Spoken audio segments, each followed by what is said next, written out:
Alright, what up, y'all? It's your boy Martin, aka the Boxing Purist. Welcome once again to the Truth and Absolute channel, where I speak the truth and nothing but the truth. So help me, good God Almighty. Okay, y'all. So I got a question for you guys. Okay, and I'm being serious. I have a question for you guys. Is the joke on me? Okay, is the joke on me? Like, is there something I missed? Like, what is going on? And what I'm talking about is the event this past Friday night. Notice I called it an event. The fight between Mike Tyson and Jake Paul that took place this last Friday night. Now, did I miss something? Okay, and this is exactly what I'm getting to, okay, before anything. When they announced the fight, even before the Tyson fight, and you got to understand the way that Jake Paul moves, and this is where you got to look at stuff for what they are instead of for what you want it to be, okay? We all say that Jake Paul needs to step in there and fight an actual boxer. All right, we keep saying that. He needs to fight someone that's an actual boxer. He needs to fight somebody that's ranked. He needs to fight somebody. You know, we hate the idea that in his head he's hosting these boxing events, right? We hate when he starts talking like an actual boxer. He makes us mad when he's at a presser speaking like an actual boxer that boxed his whole life, right? When he says certain things or he tweets certain things talking about, you know, he's this guy in boxing, he's the face of boxing and this and that, it pisses us off, right? And he does that for a whole season, right? Okay.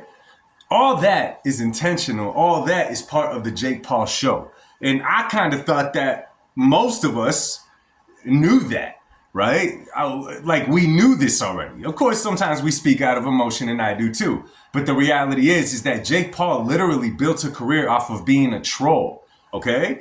They could call him a boxer. You could call his event a boxing event if you would like to. It's on you. But in all reality, because there's no ranked boxers, because he's not an actual real professional boxer and none of the above, guess what, ladies and gentlemen? I don't care if it's coming out of the mouth of Teddy Atlas. In my eyes, it's not a boxing event, and that's just what it is. Because to say that is a disrespect to the sport and the boxers that have trained their whole life to become a professional boxer. So I'm not going to call that a boxing event, okay? There's a reason I didn't talk about it that much leading up to the fight. I decided to jump on a live as it was going on just to watch it with y'all. But there's a reason I wasn't talking about that fight at all. There's a good reason that plenty of boxing channels on YouTube were not talking about it at all. It doesn't interest us at all. The bigger networks, they have to talk about it. They have to cover it. That's what they do. They're part of that large market. We're not. It doesn't interest some of us at all, right? So I thought going into this fight, we understood it was going to be a show. I'm looking at tweets. I'm looking on Facebook. I'm looking on Instagram. And a lot of people are very, very let down of what they saw on Friday on behalf of Mike Tyson and Jake Paul, right? Many people were holding on to the idea that Iron Mike had just that one last win in him. That one last shot, right? Of all things, it would cement everything else. It would clear everything else. This would be the greatest accomplishment for Iron Mike Tyson to knock out the troll of all trolls in Jake Paul. Who better to do it to please the crowd and have us all celebrating, right? Okay, but you got to also remember that Iron Mike is 58 years old. Yes, he's still strong. Yes, he could probably hit harder than most people can, but he is not fit as a boxer, especially not in a young man's sport going in the ring with someone that's 30 years younger than you. Okay? Even when we talk about the term a puncher's chance in a fight like this, it's almost not applicable because the man is a senior citizen. You know what I'm saying? He's a senior citizen, an unactive senior citizen. So what I'm trying to get at is, hello, did I miss something? This was all supposed to be a show from the very start. Danny Garcia made a very good point. Guys, this was like watching a movie. This was entertainment. This was an event. This is what this was. It was never intended to be a Saturday night pay-per-view that a lot of us get excited to watch. This was not intended to be a Canelo fight. This was not, intended to be a fight of that magnitude, a big heavyweight fight. That was never what it was meant to be. Did it get the attention of that? Yeah, and beyond. Because it caught on to a casual market. It caught on to anybody that knows the name of Jake Paul. It caught on to everybody that knows the name of Iron Mike Tyson. Now we're talking movies, YouTube, in the news. We're talking a huge array of things now. These guys are popular. They're not strictly popular because they box. okay? And the fact that they made the event should have been clear as day to anyone what they were doing with this event, okay? What they were doing is grabbing on to the casual idea of what could happen in this fight. Okay, in a fairy tale movie, this would be Mike Tyson going in there and knocking out the young buck, okay? But the reality is, yo, it was never meant to be a boxing match. And when they sanctioned it, and yeah, now Mike Tyson on his record has a loss by the name of Jake Paul, who does it really mean anybody to? Listen, this is like Michael Jordan's run with the Wizards. When he came back, it was literally for us to enjoy watching Michael Jordan play. Did we expect him to come and take over the league in a young man's game? Absolutely not. Now, was he disrespecting the sport? No, because he was practicing, because he was traveling, he was playing as much games as he could as his body would allow when he was not injured. So he was giving the respect to the sport, and it's Michael Jordan. He gave his whole life to the damn sport, okay? The same with Mike Tyson, kind of. Jake Paul, no, not really. But again, if we're taking him serious as a boxer, that's not Jake Paul's fault. That's not the sport of boxing's fault. That's each individual person's fault if you expected an actual boxing event. Now, let me tell you part of this marketing plan that was just a genius, okay? It reminds me of a situation that happened, damn it, it has to be 10, 15 years ago now, right? So, to my younger crowd, okay, and to those that are not too familiar with the sport of boxing, once upon a time, there was a legend in the sport who's still alive today by the name of Julio Cesar Chavez, right? Legend in the sport, go look him up. The guy was amazing, right? Okay.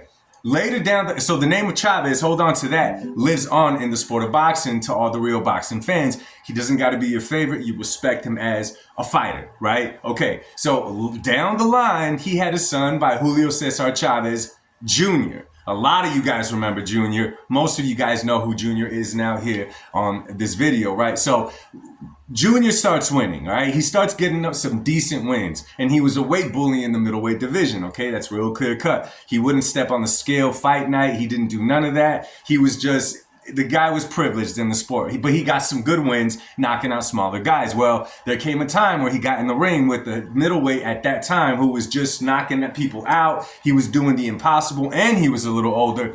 I'm talking about my man Sergio Martinez from Argentina, who was just a dog inside that ring. If you got to watch Sergio, you got to watch something special. Anyways, the point that I'm making is when they were putting that fight together, Chavez versus Sergio Martinez, Sergio was on the come up, even though he was a little older, but he was making a name for himself. Chavez Jr. was one of those guys that his dad has such a strong legacy that he could just kind of tail in his dad's legacy and make his own lane and create his own lane. Well, they were able to sell that fight really good. And one thing I noticed, and this was a long time ago, is that a lot of people, they weren't talking about they're going to go watch the Chavez Jr. fight.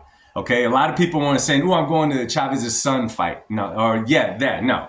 They were saying they're going to the Chavez fight. I remember posts everywhere. I got tickets to the Chavez fight, this and that. So instantly I saw, oh, okay, I see what's happening.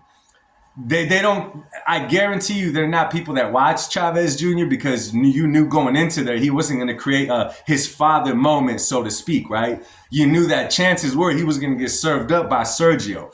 But the fact that they were going into the Chavez fight and this and that, it was really easy to see that it was kind of a nostalgic moment, replaying their childhood, seeing their pops, their uncles, whatever, watching those fights. They were kind of mimicking that when they were telling themselves, I'm going to the Chavez fight. I'm going to Vegas for the Chavez fight, right? A lot of you guys are familiar with that. So they were able to sell it that way. And I think it was a pretty good success. That is what this reminds me of with the Mike Tyson fight. I didn't realize, guys, and I'm being 100% honest with this. I'm seeing messages online like, I lost my hope in boxing. Boxing is now dead. There were more people upset about the Mike Tyson fight, right, than the Katie Taylor, Amanda Serrano fight, in which I thought it was a close fight, but the right decision. I see more people getting mad of the Jake Paul versus Mike Tyson fight when that was the one fight on the card that was literally put there for entertainment. It was like a movie. It's like the main boxing card ended with the women fighting. The next one was just kind of a bonus, a cherry on top, an event, a show, an entertainment for you guys. That's all it was supposed to be. That's it. So the fact that afterwards so many people were upset, the fact that people went out there and put money on Mike Tyson to knock out Jake Paul tells me that you have tremendous, tremendous faith, okay? Tremendous faith, because you got to look at the large picture of this. Mike Tyson, it was a win-win for him inside that ring. If he would have won, yay, he's the troll slayer, he's all of the above, and it's a fairy tale ending, right? If he loses, he's a senior citizen and there was somebody 30 years, his senior. Younger, right? I'm sorry, younger than him. Okay? So it was a win-win for Iron Mike. For Jake Paul, it was a super loss had he lost to Mike Tyson, because if that would have happened, we would have not said that he got knocked out by Mike Tyson. We would have trolled him that he got knocked out by an old man who's a real boxer, and we knew all along that he wasn't legitimate the first time he stepped in there with an actual boxer, which whether it was a young guy or an older guy like Mike Tyson, he was going to get knocked out, and it would have proved all of us right.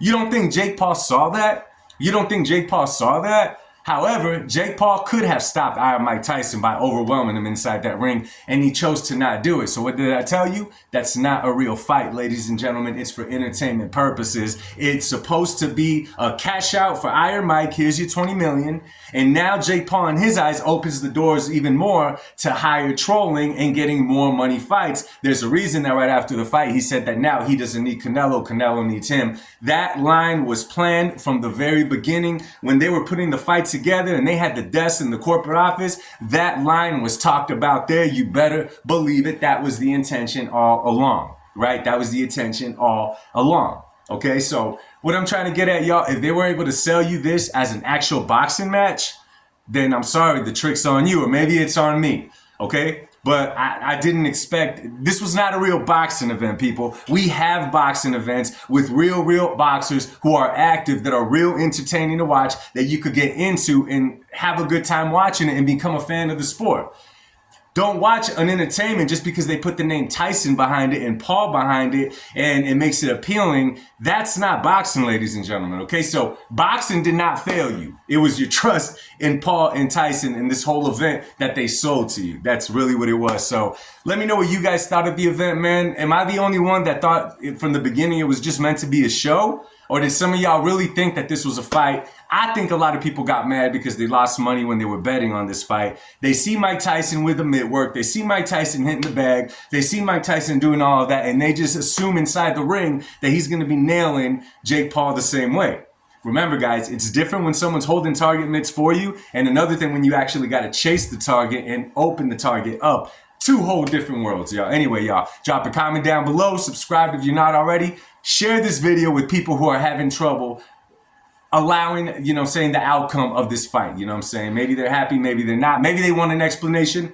Give it to them with this video. Much love to you guys. God bless you. I'll speak to you soon. Peace.